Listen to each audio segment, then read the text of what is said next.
everyone, my name is Vondechii and I'm the CEO and founder of Vondechii's Vault. Today, I wanted to go over what shadow work is, what happens when you repress your shadow, and how to engage in shadow work. So, let's get started. The shadow is a term coined by psychologist Carl Jung, and it refers to both our deepest wounds and the parts of ourselves that we repress or deny.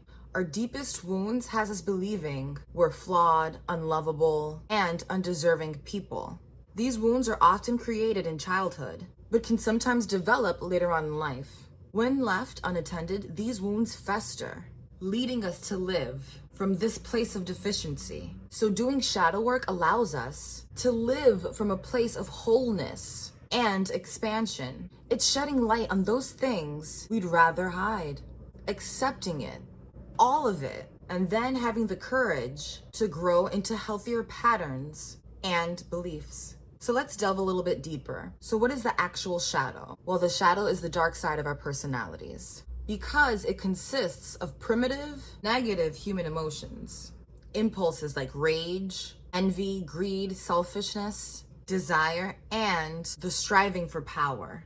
The shadow is all that we deny in ourselves. Whatever we perceive as inferior, evil, or unacceptable. All we deny in ourselves, whatever we perceive as inferior, evil, or unacceptable, become part of the shadow. This shadow of self represents the parts that we no longer claim to be our own, including inherent positive qualities. So these unexamined or disowned parts of our personality don't go anywhere.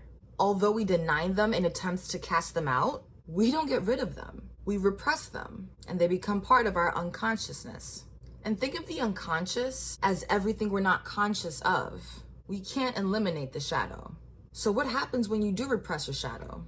Well, whatever qualities we deny in ourselves, we see in others. In psychology, this is called projection. We project onto others anything we bury within us. And these projections distort reality, creating a thick boundary between how we view ourselves and how we behave in reality. So as you integrate your shadow side and come to terms with your darker half, you see yourself more clearly. When you can accept your own darker parts, it's easier to accept the shadow in others. In seeing yourself as you are, you'll have a cleaner lens with which to view the world.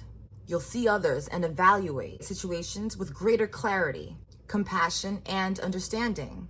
It is exhausting to continuously repress and suppress all the parts of ourselves that we don't want to face in our adulthood. So, how do you engage in shadow work? Well, first, you'll need to center yourself. The shadow represents a cluster of various parts hidden within yourself, psyche.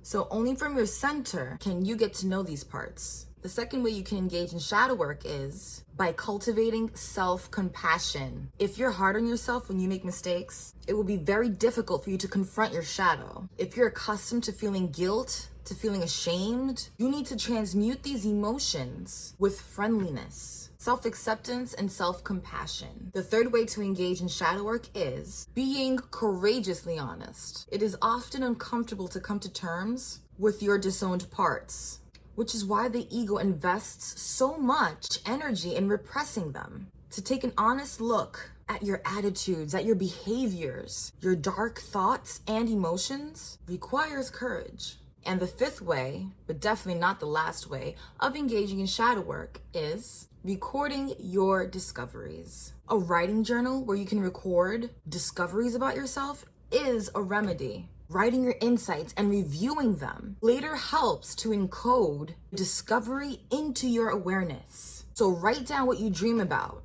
So when it slips out of your mind, moments after awakening, your recordings can help you remember it. There's a dude called Robert Moore who outlined the structure of the psyche in archetypal terms. Moore suggests that the four primary archetypes of the psyche are the king, the warrior, the magician, and the lover. And each of these archetypes possesses qualities we define as the best attributes of mature adulthood. Now, with each constructive archetype, there's a destructive shadow. For example, the shadow of the king is the tyrant and the weakling. The shadows of the warrior are the sadist and the masochist. The shadow for the magician is the detached manipulator and the innocent one. The last archetype is the lover, and the shadows of the lover is the addicted lover and the impotent lover. So thank you so much for watching this video on shadow work. If you would like to watch other witchy wellness videos on public health or Black Girl Magic, please go to my website. It's www.vondechii.com. Thank you so much for watching, and I'll see you there. Bye.